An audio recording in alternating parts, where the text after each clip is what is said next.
Hapa akaniambia Kiseme, nilikuwa katika maombi juzi. Ikiwa katika maombi nilikuwa naomba kwa habari ya mwaka huu ambao Mungu atatupa, naamini. Nikasikia sauti ikiniambia hivi, kuna baadhi ya watu, naamini hata kanisani hapa wapo, au ni marafiki tunashirikiana, sifahamu, kwamba kuna mambo kwao yalikuwa ni magumu sana, lakini katika mwaka huu ambao Mungu anaenda kuleta kwao, hayo mambo yatakuwa mepesi. Simjui huyo mtu ni nani, lakini namwamini huyo Yesu kwa sababu ni uhakika aliniambia. Bwana Yesu asifiwe sana. Lakini jambo la ajabu sana, leo baada ya mchungaji kunipa hii nafasi, nilikuwa pia kwenye maombi na tafakari nzito sana. Kuna mambo pia nikawa nimeambiwa kwa sauti, baadaye nikaambiwa kwa ishara, ili nisumbua niyaseme nisiyaseme. Nikasema haya mambo mimi nitayasema kabla ya ujumbe. Jambo la kwanza, Mungu akupe neema. Niseme kwa anayehusika sasa. Katika huu mwaka unaoendea, jitahidi ishinde dhambi ya uzinzi na uasherati. Bwana Yesu asifiwe sana. Nimeambiwa kwa msisitizo, ndio nikasema mimi sio nabii, nasema kile ambacho Mungu ameniambia. Ni ukweli mmoja ni hilo. Sifahamu ni nani yamkini amekwamishwa sana kwa sababu ya hiyo dhambi. Umekuja kwenye ibada hii, pokea hilo jambo ni la Mungu. Amen. Amen. Jambo la tatu, nikiwa na tafakari na ninaomba tena, nikaambiwa neno hili. Katika majira haya ambayo Mungu naamini atakupa, uwe makini,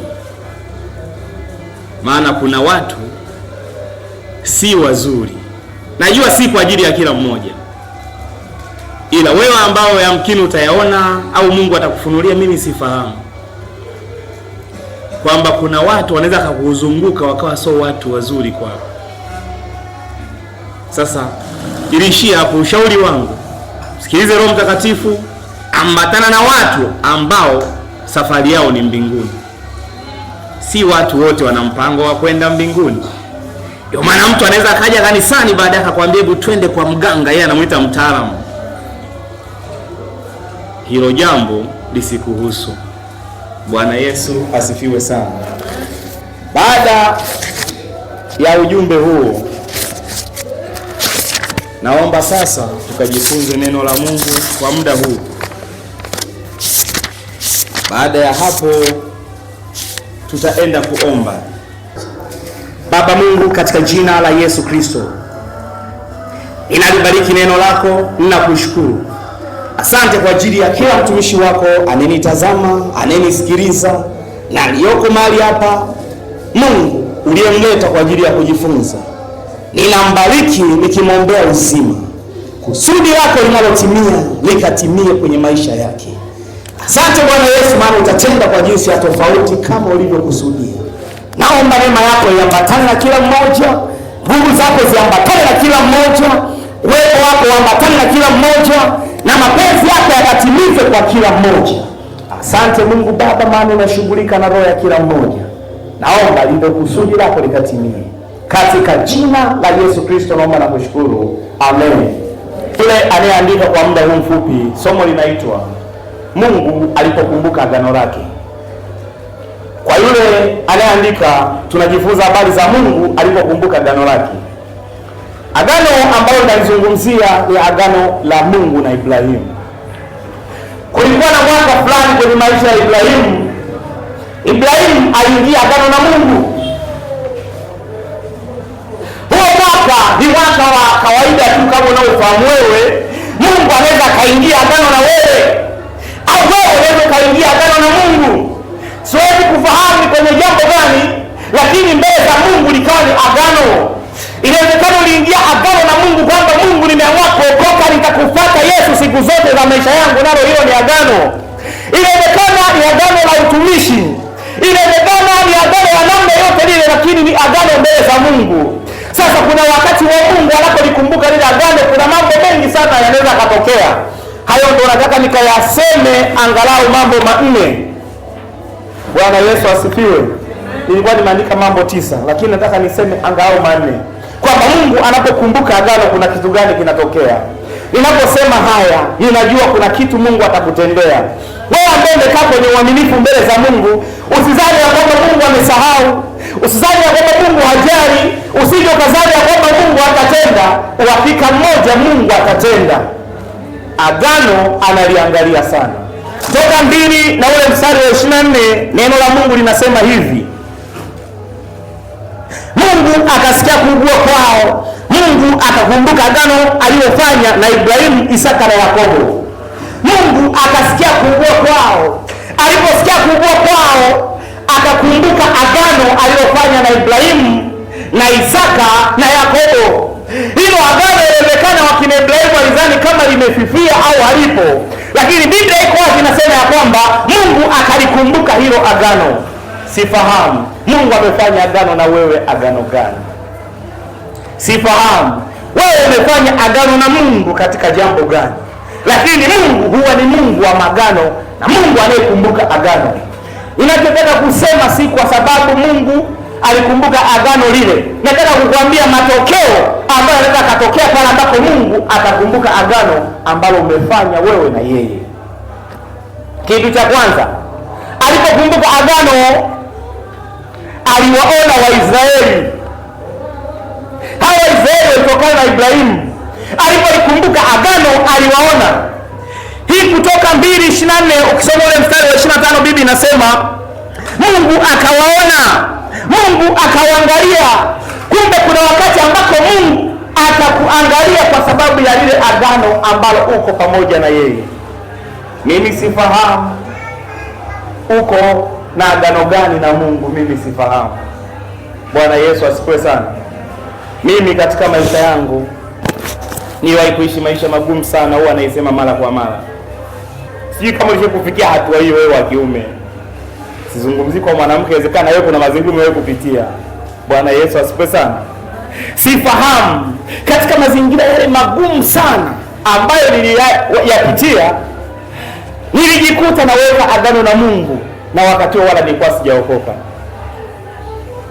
Nilijikuta naanza kuomba hata sijui naomba nini. Baadaye nikasema, Yesu, ukinifanyia haya mambo matatu nitakutumikia mpaka watu watanishangaa. Hicho ndio kitu ambacho nilikifanya. Wakati ule sikujua uzito wa jambo lile. Naomba nikwambie, Mungu alinifanyia kile ambacho nilitaka akifanye. Nikajikuta nimeguswa katika kumtumikia. Yaani kwa namna yote ile, yaani kuna wakati anasema na mimi niko natembea njiani. Bwana Yesu asifiwe sana. Naomba nikupe mfano mmoja. Unaona hii notebook hii? Hii notebook hata wiki 2 haina. Kuna siku Mungu amesema na mimi, nikashangaa kwa siku moja amenipa masomo 7. Haya hapa nimeandika. Haya nimeandika. Moja hapo hili somo. Mungu amesema na mimi, anasema na mimi. Mungu, sasa inawezekanaje 7 yote alafu nakumbushwa kwamba ulisema utanitumikia? Sasa nakuta hicho chakula. Nachotaka kusema ni nini? Mungu huwa anakumbuka maagano. Mimi sifahamu wewe kwenye agano gani na Mungu. Inawezekana ujumbe ni mgumu sana kwa sababu unawaza, hivi mimi na agano gani na Mungu? Mimi najua kila mmoja hapa ana agano na Mungu. Mwingine ana agano na Mungu kwa ajili ya watoto wake. Mwingine ana agano na Mungu kwa ajili ya maisha yake, kwa ajili ya kazi yake, kwa namna yote. Sasa niko mahali hapa kukuambia Mungu anakumbuka hilo agano. Atakapokumbuka atakuangalia. Biblia inasema kwa sababu ya kukumbuka agano, Mungu akawaangalia. Mungu akawaona. Swali, kabla hapo alikuwa haoni? Alikuwa anaona, lakini agano lilimfanya awaone kwa jinsi ya tofauti. Alipoona kwa jinsi ya tofauti, ndio maana kuna mipango mingi Mungu akaianzisha kwa ajili yao. Bwana Yesu asifiwe sana. Kama uko katika agano na Mungu, damu ya Yesu inaitwa damu ya agano. Maana kama umeokoka unaishi maisha matakatifu, bado wewe uko kwenye agano na Mungu. Kama Kama jina lako limeandikwa kwenye kitabu cha uzima, wewe una agano na Mungu. Kama umeokoka, wewe una agano na Mungu. Lakini yako magano mengine mtu mwenyewe anaamua kufanya agano na Mungu. Niko mahali hapa kukutia moyo. Haijalishi 2025 ilikuwa inasemaje kwenye maisha yako, lakini Mungu anakumbuka agano. Wakati ule ambako Mungu ataliangalia agano, yatakuwa haya ambayo yamesema kwenye ile andiko ya kwamba Mungu atakuona kwa namna gani? Kwa namna ya tofauti na vile ambavyo ilivyo kawaida. Biblia inasema Mungu akawaona, Mungu akawaangalia. Tunafahamu kwa habari ya Waisraeli, Mungu alipowaona, alipowaangalia, alifanya nini? Aliamua kuwatoa katika mikono ya Wamisri. Bwana Yesu asifiwe sana. Mungu anaweza kukutoa kwenye mikono ya wachawi. Mungu anaweza kukutoa kwenye mikono ya wale ambao wana nguvu lakini wako upande wa shetani ili kuharibu maisha yako. Mungu anaweza kukutoa hata huko, pale ambapo ataliangalia agano. Bwana Yesu asifiwe sana. Jambo la pili Mungu anaweza kulifanya, alipokumbuka agano, alimwandaa Musa ili awe kiongozi wa kuwatoa Waisraeli. Hiyo yote ni faida ya Mungu kukumbuka tu agano. Unaweza kuona kuzaliwa kwa Musa kulikuwa kwa namna ya tofauti sana, lakini hiyo yote ni kwa sababu Mungu alianza kwa kukumbuka agano. Alipokumbuka agano, Mungu akamwandaa Musa kwa ajili ya kuwatoa Waisraeli Misri. Tunafahamu habari za Musa.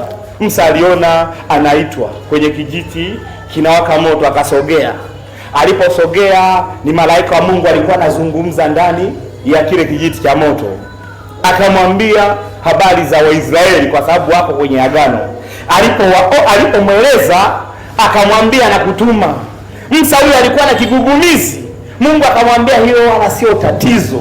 Hata kama una kigugumizi, Waisraeli watatoka Misri. Walitoka Misri na hawakutoka, ingawa Musa alikuwa ana kigugumizi.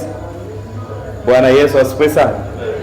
Kwa Mungu kwa sababu ya lile agano alimwandaa Musa. Inawezekana huko kwenye agano na Mungu wako akina Musa, Mungu anaweza akawaandaa kwenye maisha yako. Watatokea kwa namna gani mimi sijui. Inawezekana ni Musa kwa habari ameandaliwa na Mungu ili wewe upate ajira. Umejaribu kuomba ajira kwa akili yako, lakini ukaamua kuweka naziri mbele za Mungu, kumbe hilo ni agano. Ukamwambia Mungu, ukifanya 1 2 3, Mungu ukiniwezesha kama mimi huyu, nilifika hatua akili yangu ikafuta kabisa kwamba haiwezekani naweza kutokea mwanamke akanikubali kwa ajili ya ndoa. Bwana Yesu asifiwe sana. Hujaishi maisha ya namna hiyo. Inawezekana wewe ni binti umejitunza, unatamani uingie kwenye ndoa, ili ukasema Mungu ukitenda hiki, maana yake hilo ni agano tayari. Inawezekana wewe ni kijana unaishi maisha ukasema Mungu ukitenda hiki mimi nikapanga, yaani nikaacha kupanga nikaenda kujenga, maana yake hilo pia ni agano. Mungu analiangalia agano. Wala usiogope kufanya agano na Mungu wa mbinguni. Bwana Yesu asifiwe sana. Tuko pamoja mpaka hapo? Naomba nikwambie kitu kingine cha tatu. Mungu akikumbuka agano. Alipokumbuka agano, Mungu aliamua kumweleza Farao wa Israeli akina nani. Kwa sababu ya kukumbuka agano, Mungu alimweleza Farao kwamba Waisraeli akina nani. Farao, Biblia inasema ni mfano wa shetani. Kwa Mungu anaweza kueleza wanaokusumbua kichawi, wanaokusumbua kama ni mawakala wa shetani wa namna mbalimbali, Mungu anaweza akawaeleza kwamba huyu ni nani. Sasa kama Mungu ifikatua akawaeleza, hawatakugusa. Sasa ukisoma Kutoka 4 mstari wa 22. Kutoka 4:22 Biblia inasema, nawe mwambie Farao, Bwana asema hivi, Israeli ni mwanangu mimi, mzaliwa wa kwanza wangu. Kwa sababu ya ile agano, Mungu anasema kwa Farao. Sasa hakusema kwa Israeli, anasema kwa adui. Mungu anaweza akasema na adui zako vile vile. Sijajua uko katika agano gani na Mungu. Sijajua ujumbe unakupa tafakari gani. Baki kwenye utakatifu. Baki kwenye kumtegemea Mungu. Imani yako isikwame popote. Usinase na vitu vibaya. Mungu anakumbuka hilo agano na atatimiza. Bwana Yesu asifiwe sana. Kwa sababu ya muda, naomba nimalizie. Jambo la mwisho, majira yalibadilika kwa Israeli. Kwa sababu Mungu amekumbuka agano, majira kwa Waisraeli yalibadilika.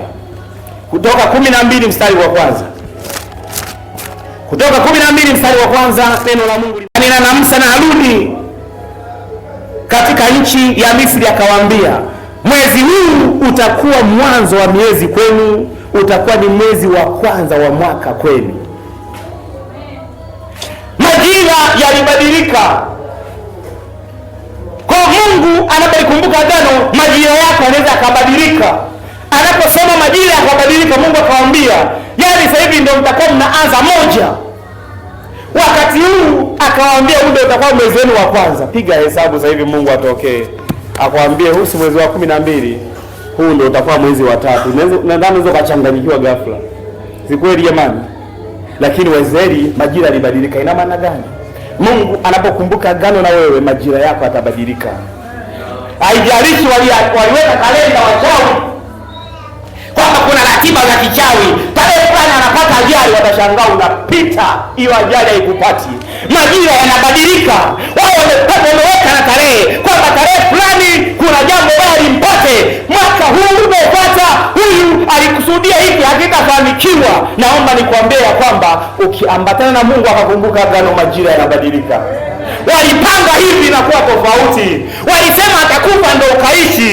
Walisema huyu lazima augue na utaugua kwa jina la Yesu aliye hai. Maana Mungu atabadilisha majira. Wangapi wanaamini Mungu anaweza kubadilisha majira? Tofauti na wachawi wanaowaza Mungu akabadilisha majira. Tofauti na wakuu wa giza wanaowaza Mungu akabadilisha majira. Kwa Israeli Mungu alibadilisha majira. Wamisri walikuwa nabaki na tarehe zile zile, Mungu alishazibadilisha kwa Waisraeli. Kumbe anaweza kubadilisha kwako. Wanasema hata huu mwaka utakuwa vile vile, kumbe Mungu ameshabadilisha majira.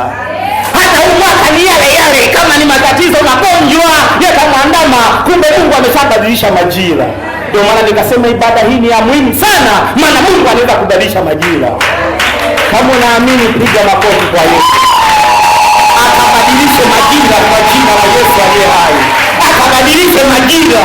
Ninaamini akabadilisha majira. Walisema nini? Mungu amebadilisha majira. Si wanaendelea kusema huyu kila mwezi wa 3 lazima aumwe. Sio mwaka huu unaofuata. Maana Mungu anabadilisha majira. Kwamba kwa hii hali huyu ni wa hivi hivi, hautakuwa wa hivi hivi. Mwambie Mungu leo, uliyeweza kubadilisha majira, watu wa Israeli wakiwa Misri kule majira yakabadilika, Mungu badilisha majira.